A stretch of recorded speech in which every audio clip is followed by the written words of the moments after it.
What up guys, theshadowlord here, and today you join me on a brand new World of Warcraft Legion video. Today I was basically searching up Wowhead, looking up Wowhead, because I was going to do a 7.2.5 talent and honor talent guide for Demon Hunters today. However, the thing was, there was a hotfix as of, well, that will be hitting US today and EU tomorrow, and it basically changed the spec that I think we're going to be running. So I'm going to be going over this spec. I'll also put it on the screen now. And the spec that I think is going to be most viable from tomorrow onwards, I'll also explain the spec that we were running as well. So we're going to be going over the first talent tier on the 99 row. I still think it's going to be Fellblade. It's going to be the best talent tier just because of the sheer mobility and the damage it deals. But mainly that having that extra mobility is really, really helpful. However, I think Fell Mastery is could be really good as well. I mainly am using Fell Mastery in PvE at the moment. The main PvE spec which I'm running is Fell Mastery, but for PvP purposes I think that Fellblade is going to be really, really good because, or the best talent to run on this tier, solely because of the mobility it gains, and also it does reset on Demon's Bite and Demon's Blades, which we'll go into in a moment because it is the next talent tier as well. So that's going to wrap up the level 99. Now moving on to level 100. This is where we get interesting because in 7.2.5, they changed the way prepared works. It used to just give you a reduced cooldown on your eventual retreat and also some fury. I think it was about 50. Right? Now, it will generate you 100 fury over, I want to say 5 seconds. We'll go 5 seconds. But I'll put the tooltip on screen for you guys. I can't remember off the top of my head. But, yeah, so they buffed it. It makes it a lot more viable. Now, problem was, Demon's Bite didn't necessarily do that much damage in comparison to what you could do with Demon's Blade, because what Demon's Blade allows you to do is it allows you, whenever you auto attack, to have a chance to generate fury. Now, this chance basically meant that all you were doing every global was spamming Chaos Strike. Now, this being your main filler damage and this being your main damage in general. Now, that is a spec that I'm going to be testing out, and I'll do a follow-up video for this or update with a in the description down below if they either roll back the hotfix, change the hotfix anyway, or they re-hotfix it so the numbers are a little bit tuned differently. But Demon Hunters is going to be doing more damage as of Wednesday for EU, which is going to be really cool. But in my personal opinion, as most of these talent choices are at the moment, because we don't really know right now what the main matter is going to be in 7.2.5. We're just kind of theorizing and theory crafting. It's really fun to theory craft and such. So we are basically just going to continue.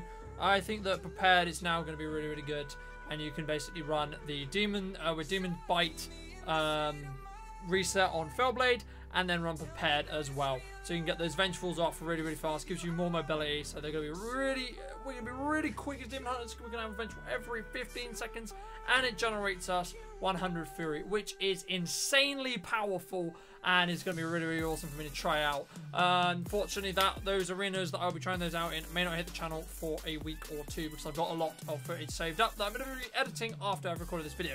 But moving on to the level 102 talent choice. Now, in my opinion, I think for PvP, Bloodlet is still going to be a must-have. It just does simply too much damage, and it gives you those gap closers where you can actually apply those bleeds, and you can kill stuff when it goes behind pillars and still deal damage while it's behind pillars. Now, in PvE, because the stuff you're going to be fighting is very clustered together, and the PvE rotation right now is get 100 Fury, empty it. Get 100 Fury, empty it. Get 100 Fury, empty it. Basically, it consists, it's really good if you run Chaos Cleave. In PvE, I'll be running Chaos Cleave, for Mythic Plus especially, but as I said before, I think for PvP solely, you're going to want to run Bloodlet. Solely because you're going to be applying your slow ×2 anyway, and because you're going to be running Master of the Glaive just base. So you're going to get that extra Glaive damage, and also it just increases your damage overall, and it gives you a nice range press. You can have a really nice range arsenal with Fell Barrage, Eye Beam, and also your Bloodlet bleed as well. That's really awesome. That's really cool. And then we're going to be moving on to the level 104 row, which is basically going to consist of a couple of choices, basically, but from what I've been seeing and what I'm noticing, every single Demon Hunter I've seen is running immune. It doesn't replace Blur anymore as of 7.2, which is basically why I didn't run it in the first place. Like, that's the only reason why I didn't run it in 7.1. So run Nether Walk. The other two are okay. If you go soul rending, you can, but you're kind of all inning on your meta as your main defensive and your main offensive ability, and having them be able to rotate or actually able to use your meta offensively only or defensively when you're trying to peel and be able to get that 30% leech as well, I personally feel would be better to have an immune, because you can immune. It just gives you more cooldowns to work within arena, so personally I would say that's better. Also in PvE you can immune boss mechanics and stuff like that as well, which is really cool and awesome. So we're going to be moving on to level 106 row. Now, this is really going to depend on 1, your playstyle, 2, the other talents you're running, for example, the level 110, and also possibly the level 102-ish. Because if you want to run a complete burst build, so you're running completely burst, you want to run First Blood, you want to run Nemesis, you want to run Chaos Blades, and then you want to obviously run Bloodlet and then Prepared, because it will give you the most burst potential possible in the game, which is really, really insane. That burst pressure is really, really good and really, really powerful at bursting down a single target. Now, if you want to have a mix, which is what I personally prefer, you're going to want to go Momentum. Personally, I really like Momentum, especially when you're running Fell Barrage, because you can Vengeful Retreat, Fell Barrage, then you're out of range of the kick, and you get the Momentum buff, and then you can Fell Rush back in, or Fell Blade in, to basically carry on the fight and carry on dealing damage. So personally, I would say that Momentum is better for PvP, but I have seen some Demon Hunters running Nemesis when they want to really do that big, scary one-shot, which is really powerful. So it's really going to depend on what comps you're playing and what kind of, whether you want consistent damage or burst damage. As in just soul burst damage, or just consistent damage with some burst damage as well.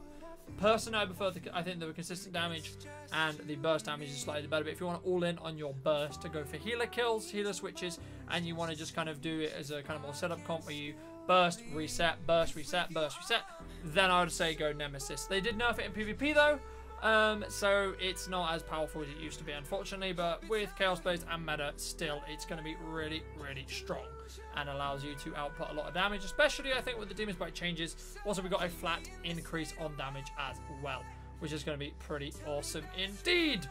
So, but just to wrap up the normal talents pretty quickly. 108, basically you're only going to want Master of the Glaive. The stun reduction is nice, removes the Fury.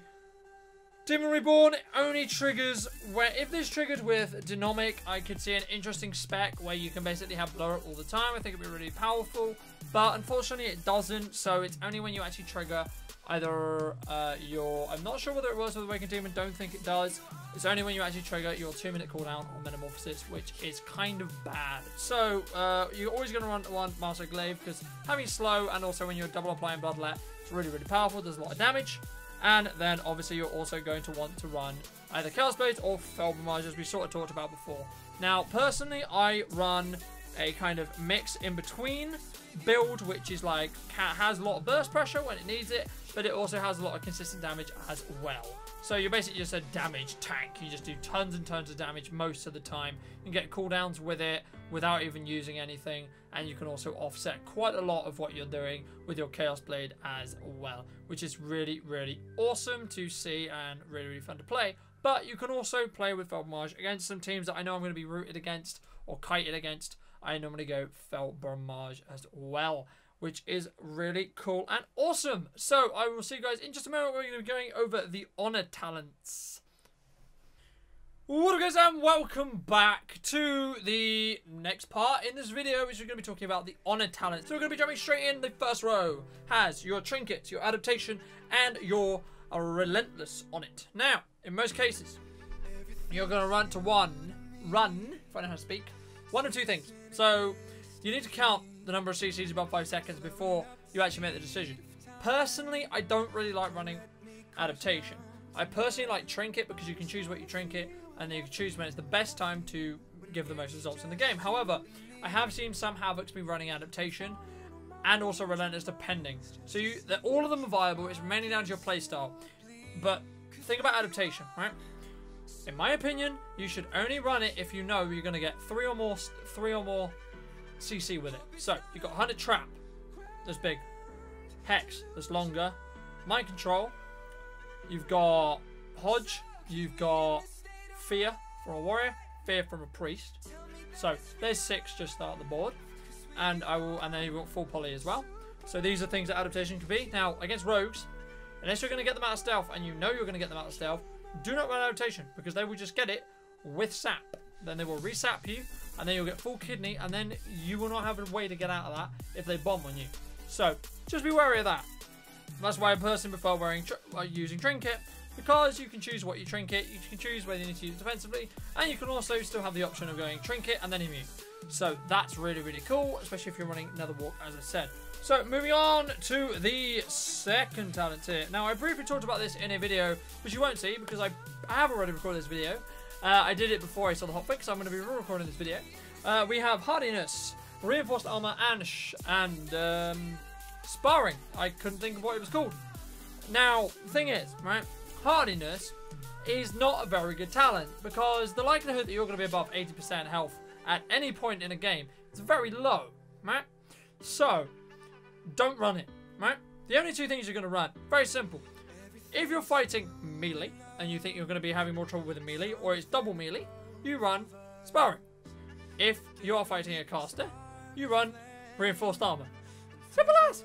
So you have more problems with a boomkin, for example, run reinforced armor. Have more problem with a sub rogue, run sparring. So we're going to be moving on to the next talent tier, which is Solitude, Glimmer, and Cover of Darkness. Now, this is a very interesting tier for me, personally. I really like this tier. Solitude, they changed a bit. I will put them differently here. But they basically changed it, so it increases your fury generation now, and also then your attack speed, instead of your flat damage amount. Which is fine. It gives you more damage in the long run. They just changed how it works, so it isn't a flat damage buff, because it's harder to scale, I believe.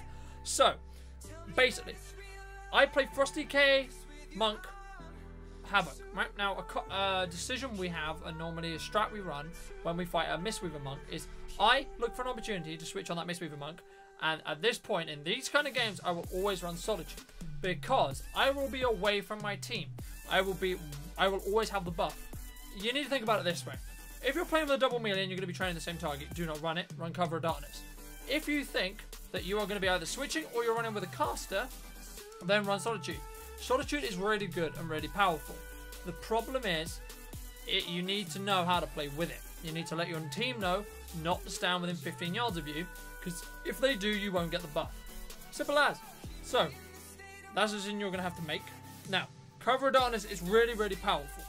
Personally, I think Glimmer at the moment is one of the worst talent on this tier. Solely because you have enough cooldowns to live on your own as a Demon Hunter. You also have a lot of mobility, especially when you're running prepared. You have enough ways to run away. If you get in trouble, you can either blur or immune. You also have your healer cooldowns. You also have your teammates pinning for you. Things like that. You can work as a team to be able to allow the Havoc to basically be able to live forever on no health. Also, Blade Dancing gives you 100% dodge. You can dodge things like disarm, stun, poly, etc. Anything that actually has to hit you and has to chance, so definitely disarm. Even damage, when you're running away, if you have enough fury, Blade Dance. It will save your life. The amount of times that it saved mine is really good. It's a really good habit to get into, and something which I learned from watching better Demon Hunters than myself, such as Mez, for example, from the Qualifier Cup, I believe. But moving on, so that's basically going to be that. Most cases I run Cover of Darkness, and otherwise, unless I'm going against specific comps where I know I'm going to be able to get Solitude buff 80% or more of the time. So there you go. Now we're going to be moving on to the next row. Now this next row, mostly you're going to be wanting to run reverse magic, because you can reflect certain CCs such as polymorphs, hodges, traps, chaos novas, etc. Anything that is magic and is harmful. Also reflect warlock dots. You can reflect warlock in stables. It's really, really good. You can also get yourself out of roots with it. So it's really, really versatile. Now, the only other time where I don't run this is when I have nothing I can reflect. So I can't get myself out of roots. I can't reflect a hodge. I can't reflect a fear. I can't reflect a trap, which is very rare, by the way. There's like 1 out of 50 games that I will actually not run reflect, because, and then I will run Unending Hatred. Solely because if you're being hit by a magic ability, So, for example, if you're fighting an Enhancement Shaman that you think is going to be running Stun Totem and not Root Totem, then, and you're fighting a team that doesn't have anything else you can or would be reflected from, then it's best to run Unending Hatred. Solely because it just gives you some extra fury and such like that. But in most cases, as I say, you run Reverse Magic. Now, Eye of Leva, I can't say its name, not even going to try it. Basically, the only time where I'd run it, like, problem with this was, the reason why you ran it is because it did a lot of damage, right? Then, people knew what it did, and then, because, basically how it works, that you don't know, when you apply it to a target, if that target casts a harmful magical ability, it reapplies the buff at full duration, right? It deals 6% per tick, right? So, but it is dispellable. So, this basically means any healer that knows what a Havoc is doing, they'll dispel the eye instantly. So, it's useless. And the difference between reflecting Hodge CC and turning pressure on that CC, or reflecting a poly, reflecting a trap, getting those big CCs out, or, you know, stopping an adaptation, or stopping getting a trinket, or stopping getting a cooldown, with with reverse magic is really powerful, especially against a warlock. You can basically kill him with his own stables, because you reflect them back onto him, which is the most powerful thing you can do against a warlock. So I'd recommend going on stables, going reverse magic most of the time, and then against specific comps, as I said, going unstable, Unending Hatred. Moving on! We've got Dynamic Origins, Mana Rift, and Awaken the Demon Within next. Now, from what I've been seeing, there's multiple reasons about why. I've seen one Demon Hunter who was running Awaken the Demon Within, and that's because he thought he was going to be the kill target and thought that would help him deal more damage / heal a bit. Now, I personally don't like that playstyle. I think that having your meta line up with your Chaos Blades, and if you're running Nemesis, and also your Frosty Case cooldowns and other 2-minute cooldowns, is just too powerful to have not happen. Also, it gives you a flat 10% damage increase, which is insane. So, in my opinion, you should always run Dynamic Origins solely because of that reason, because it gives your meta a 2-minute cooldown. Gives you a 70% slower 2-minute cooldown, gives you a massive healing, basically defensive buff, and also a really big offensive pressure that synergizes well with Chaos Blade as well. So that's there. I think that if you're going to be running Mana Rift, you need to run Mana Break as well, but I think that that meta could work, but I think it needs some work, and I think they need to change how Mana Rift actually works. If you guys would like me to talk about how I think they should change Mana Rift to actually be slightly more viable in the season right now, or in the meta, then let me know, and I will be sure to do that video for you guys. Let me know in the comment section down below. And we're going to be wrapping up this video with the last talent tier on Honor Talents, which is Unbreakable Cage, Rain from Above, and Mana Break. Now, Mana Break in 7.1 was very interesting. It was very, very fun. You were basically able to one-shot any healer that got to 0% mana. However, they currently nerfed it. It does 5% base damage, and then does 25% when the target is So this basically means it can do good damage. It really can. But Unbreakable Cage is actually too powerful. It's basically like a Cyclone. It's not castable. So you can cage something low. You can cage Warrior's Charges. It's just Unbreakable CC that the person has to trink out of if they want to get out of it. And it also makes it last a bit longer. And it's on a 30, and it basically puts your cage on a 30-second cooldown, which is ridiculous. It's actually really, really good. I'm not 100% sure about whether it puts your cage on a 30-second cooldown, whether it's a minute, but I will have to check that, and I'll be back in just a second, guys.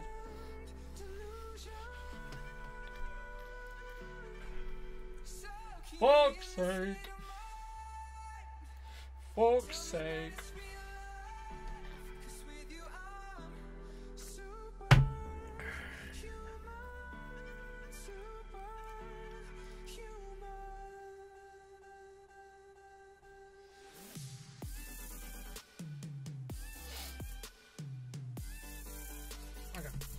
Do that 45% cooldown, but it means only good damage. Cool. Nice. What up, guys? I am back, and I just checked. It actually has a 45-second cooldown. Apologies for me not knowing that, but I'm just kind of doing this video on the fly to give you my thoughts and my opinions on the new spec and the hotfix that is hitting EU tomorrow and US today. So that's going to be pretty cool and pretty awesome indeed. So, in my opinion, you should basically be running Unbreakable Cage nearly every game. The only time where I would think about running Rain from Above is against a double melee team that has a lot of burst pressure, for example Turbo or even TSG. But even then, if you use Unbreakable Cage correctly, you can basically cage the warrior so he can't execute you or disarm you, and then your healer will top you. Basically, the downside to Rain from Above is you fly up in the sky, you range your healer, and it's a bit yeah, you're immune to melee damage, but again, kind of an issue with you not being able to receive healing while you're in the sky, but at the very top of it, because some healers don't have the range. Simple as. Also, if you use your mobility correctly, it's personally just gonna be, in my opinion, better because you can use your mobility to move around, communicate with your healer, and then you can just carry on doing damage, and it doesn't mess up your way positioning. But there is a argument to be made for Rain from Above being able to basically make you unseeable because you're in the sky and still doing damage when trying to get those kills. You can also go over pillars with the fell missiles. But that's going to wrap up my thoughts on the honor talents and also the talents. The honor talents didn't really change, but those who did not know, I wanted to do a follow-up video because the last video I think I made on the talents for Havoc was in 7.2 or 7.1. So I hope you guys enjoy. There's going to be a lot of arena videos hitting the channel recently. Apologies that I hadn't actually been hitting the channel, but I've been kind of just stockpiling footage and playing threes a lot. We're pushing as hard as we can basically, and I have a brief update from the teams that I'm going to be doing, but I'll do that in a separate video. So if you guys enjoy, if you do, make sure to leave it with a like and a favorite button, and if it's even a thing on YouTube anymore. And I'd love to hear what you think in the comment section down below. If you're new to the channel and would like not to miss any more videos like this one, or you think I should slow down in me talking in videos, then be subscribed to the channel, and I'll see you guys next time. Farewell.